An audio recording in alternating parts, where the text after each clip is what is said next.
Hey, it's Regina Huber from Transform Your Performance. Today, I want to share 9 steps with you to reduce your stress and increase your creativity, your productivity, and your output. Are you sometimes stressed out? Have you experienced excessive stress in the last few weeks or days? Have you felt overwhelmed? Well, here's what you can do, and I'm going to give you 9 steps.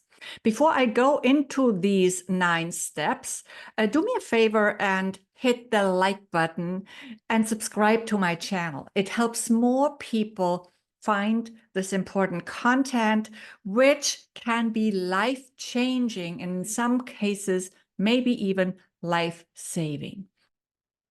Because excessive stress affects our health when we experience it over extended periods of time. So let's go into the 9 steps. First of all, refocus. Forget stress management for a moment. Instead of managing your stress, refocus your mind on appreciation or gratitude. For example, think of someone you love. It could be your pet. Think of a beautiful memory or of an exciting evening ahead, something that just seems really pleasant and enjoyable to you. Another way of doing this is to write down 3 things that you are grateful for, or 10 if you feel inspired. It should really not be hard to quickly come up with 10 things or 10 people that you're thankful for.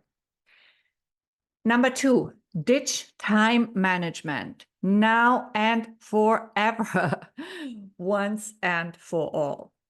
It just doesn't work. The term doesn't even make any sense. You cannot manage time. You cannot squeeze more than 24 hours into your day. In my understanding, and that of many others who have done a lot of thinking around what time even is and the concept of time, time doesn't even exist, at least not linear time. It's an illusion. So how would you be able to manage something that is an illusion that doesn't exist, right? Now, what you can do, though, instead is you can manage your activities and your priorities. You can manage your resources within a certain, what we call, time frame. Be smart about your resources and how you use them, like your creativity and that of your team, your mental capacity and that of your team, your energy and that of your team, materials, equipment, information, money, etc.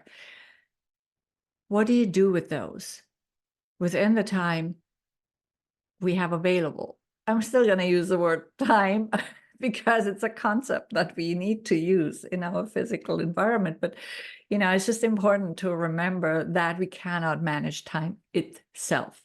Okay? Number 3, prioritize all your current activities. I've created a simple tool, and as I always say, simple is good because it's what we actually use. So it's a simple task master tool for my clients that you can download for free, and I'm going to put the link in the description for you. Here's what you do using this tool. You list all of your tasks and responsibilities, your activities. The tool has columns with relevant parameters. For example, urgency, deadlines, significance for team progress, importance for your own career growth, your visibility in your career, whether a task is revenue generating, indispensable or not. Some of our tasks magically just go away if we don't get to them within a few days, right? Or within a week. The question is, were they necessary in the first place? Maybe not. So it's so easy to get busy,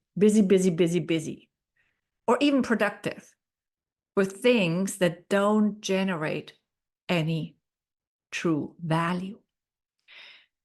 Once you've done this, and of course, in my Taskmaster tool, once you download it, you can also transcribe this into an Excel sheet and add your own columns that are most relevant to you, right? Once you have done the first step in this Taskmaster tool, then you categorize your priorities along these parameters. You then reorder your list according to priorities. And of course, last but not least, you take action on the priorities, take steps forward and toward the top priorities on your list. Number 4, step 4, have a morning routine to set yourself up for a calm and focused day. First of all, you got to determine what your routine should look like. A lot of people meditate, they work out, journaling, walking, breathing are great options too. There are a myriad of options. I just also published some again on LinkedIn in a graphic that I made and in a text post as well. There are endless possibilities. Sun gazing is a beautiful one as well, very healthy. If you're a super busy mom or dad of small children, starting with 10 minutes is okay if you don't have a morning routine yet.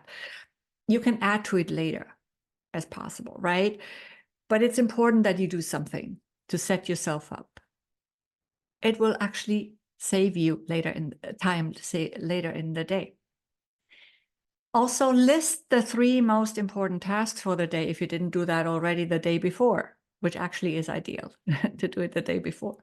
Be consistent with your routine, also really important. Now you can mix it up, of course, but be consistent with having a routine. That's what I want to say. Okay, so while routines are great, I just said something to this extent because they make it easier to be consistent. It's also important to do something completely different from time to time. Why not, for example, try brain gym? There are lots of videos about brain gym online. Look it up if you don't know what it is. It keeps your brain agile and it can help you improve your mental focus. Now, step number 5, discreate overwhelm. Overwhelm is self-created. Hence, you can also discreate it. That's the good news, right? And here's how. This is only one of the examples in my toolbox again. Close your eyes and breathe deeply. Breathing deeply always does wonders. In your mind, take a hummingbird's perspective and look at the situation from above. Really hover over your situation in your mind. And then consider this question. Is it really as serious as it seems or feels right now? Is it really this serious? You could also ask, what's the worst thing that could happen? And, usually it's not that serious, right? In most cases, at least. Then refocus from the problem to the solution. Ask, is it true that there is no solution? No, because there's a solution to any problem. If there is a solution, what is it? What could it be? Still cannot see the solution? Then ask, if there was a solution, what could it potentially be? And see what comes up. Step number 6, connect with your heart. Most stress and anxiety is related to fear. Fear is in your mind. Courage is in your heart. You can find it in your heart. So connect with your heart to find courage when you need to. Again, a way to do this is to close your eyes. Always a good idea. And take a few deep breaths. Place your hand on your heart and connect with its magnificent power. Our heart is so underrated in business. We talk about mindset all the time, but hardly anyone talks about heartset. But it's through our hearts that we connect with the people and the world around us, and with my microphone here. For more detailed videos about connecting with your heart, check out my other videos about this topic on my YouTube channel. The heart is also such an important element in leadership, heart-centered leadership. Believe it or not, a podcast episode on heart-centered leadership just climbed to #1 of 300 episodes of a leadership podcast that I was invited to guest on within a few days. People crave heart-centered. And if you're a leader, it's worth reflecting on this. Step number 7, stop comparing yourself or competing with others. Comparing yourself to others can be detrimental to your self-esteem and your confidence. It creates unnecessary stress. It consumes energy that you could use for other things, right? Remember that you are uniquely brilliant. Everyone is, and you are no exception. So refocus from competition to creativity, to your unique brilliance. When you know what your unique brilliance is, what your genius is, then competition becomes irrelevant because no one has exactly what you have to offer.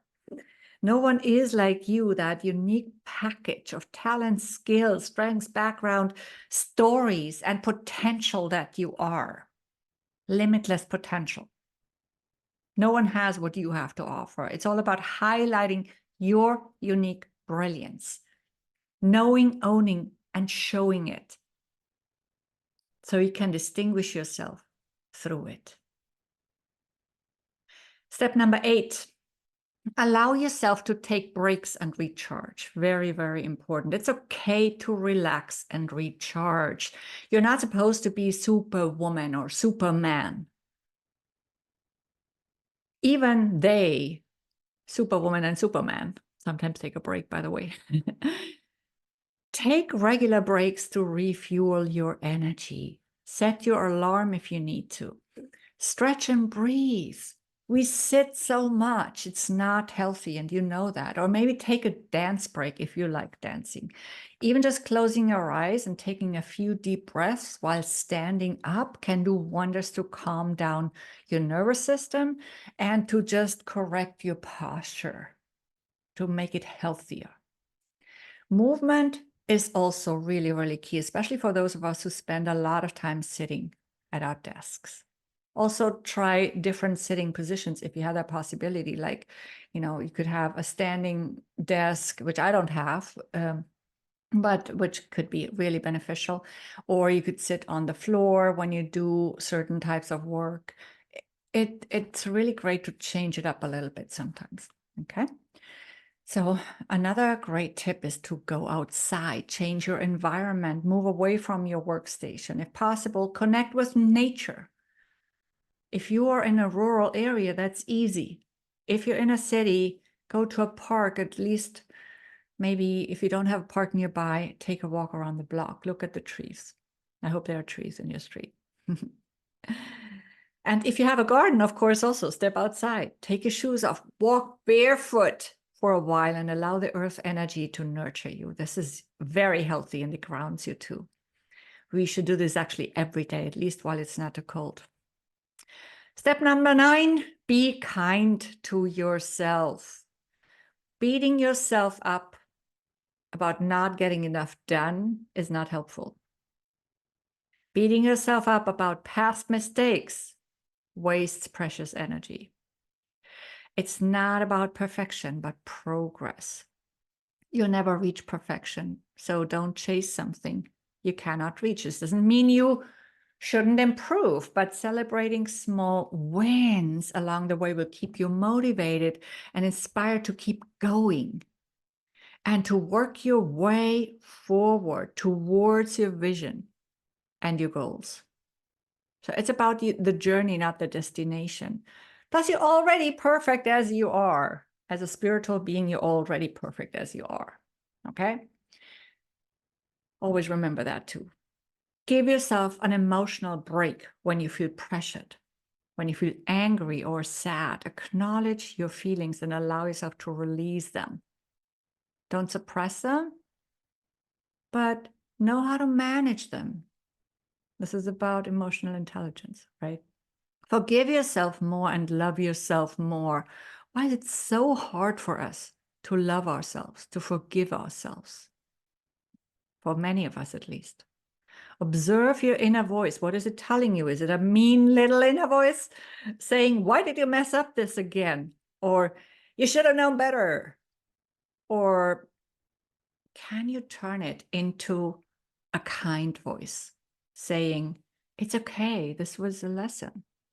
You didn't know better. You couldn't have known better. It's happened for you to know better from now on. Maybe it was because you didn't feel safe in that moment. Maybe it was because you were afraid, even on a subconscious level. So how does your inner voice talk to you? Does it talk to you with compassion, lovingly, or in a mean way, putting you down? If it's mean, how can you change that self-talk? If you found value in this video, give it a thumbs up. Subscribe to my YouTube channel if you're not subscribed already, and share this video with others who may benefit as well. Feel free to click on share and post it to your social media if you feel inspired. I always appreciate that, and others will too if they can watch it and find value in it as well. And then definitely get the free Taskmaster tool if you think that's valuable to you. And I'm sure it will help you prioritize and maybe even delegate some of the activities that keep you too busy. The link is in the description. I'll see you next time.